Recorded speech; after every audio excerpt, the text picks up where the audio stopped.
وادی ہنوم سے امید، ہوپ فرام گیہانا۔ اے یہودا کے بادشاہوں اور یروشلم کے باشندوں، خداوند کا کلام سنو۔ رب الافواج، اسرائیل کا خدا یوں فرماتا ہے کہ دیکھو، میں اس جگہ پر ایسی بلا نازل کروں گا کہ جو کوئی اس کی بابت سنے اس کے کان بھنا جائیں گے۔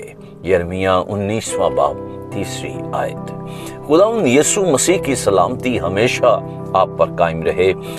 عزیز و ماہر آثار قدیمہ گیبریل بارکے نے چاندی کے 2 چھوٹے تومار دریافت کیے۔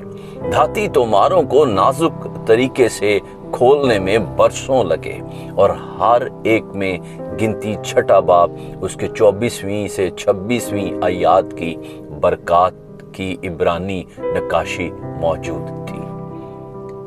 یوں مرقوم ہے، خداوند تجھے برکت دے اور تجھے محفوظ رکھے۔ خداوند اپنا چہرہ تجھ پر جلوہ کر فرمائے اور تجھ پر مہربان رہے۔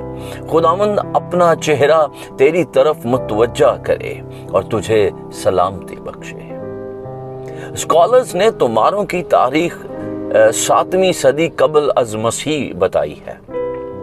یہ بھی تصور کیا جاتا ہے کہ وہ دنیا میں سب سے پرانے صحائف کے حصص معلوم ہوتے ہیں۔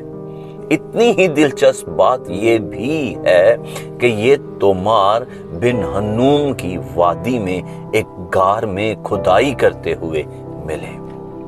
یہ وہی جگہ ہے جس کے بارے میں یرمیہ نبی نے یہودا کے لوگوں کو بتایا تھا کہ خدا انہیں ان کے بچوں کا گوشت کھلائے گا، بلکہ ہر ایک دوسرے کا گوشت کھائے گا۔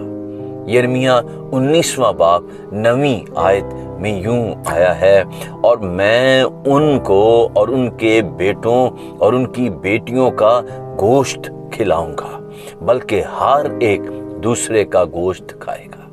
یہ وادی ایسی بدکاری کی جگہ تھی کہ یسوع نے اس کے لیے لفظ گیہانا جہنم استعمال کیا ہے۔ متی 23واں باب 33ویں آیت کا مطالعہ کریں۔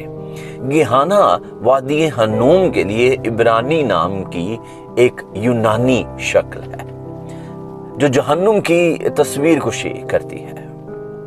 اس جگہ پر جس وقت یرمیہ اپنی قوم پر خدا کے فیصلے کا اعلان کر رہا تھا، کوئی چاندی کے توماروں پر اپنے مستقبل کی برکت کو کندھا کر رہا تھا۔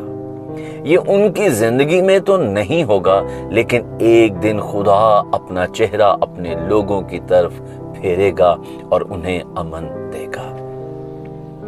ہمارے لیے سبق واضح ہے، یہاں تک کہ اگر ہم خدا کی طرف سے ججمنٹ کا سامنا کر رہے ہوں اور شاید مٹنے والے ہیں، تو بھی خدا کے وعدے پر قائم رہ سکتے ہیں۔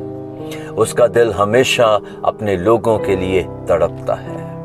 کلام سکھاتا ہے، گنتی 14واں باب 18ویں آیت، کہ خداوند قہر کرنے میں دھیما اور شفقت میں غنی ہے۔ وہ گناہ اور خطا کو بخش دیتا ہے، لیکن مجرم کو ہرگز بری نہیں کرے گا، کیونکہ وہ باپ دادا کے گناہ کی سزا ان کی اولاد کو 3 اور 4 پشت تک دیتا ہے۔ خدا آپ کو آج کے من کو سمجھنے اور قبول کرنے کا فضل بخشے، آمین۔ عزیزو، ضرور دوسروں کے ساتھ اس برکت کو بانٹیے اور ہمارے یوٹیوب چینل پاسٹر انیس جاوید کو لائک، سبسکرائب اور شیئر کیجیے۔ God bless you.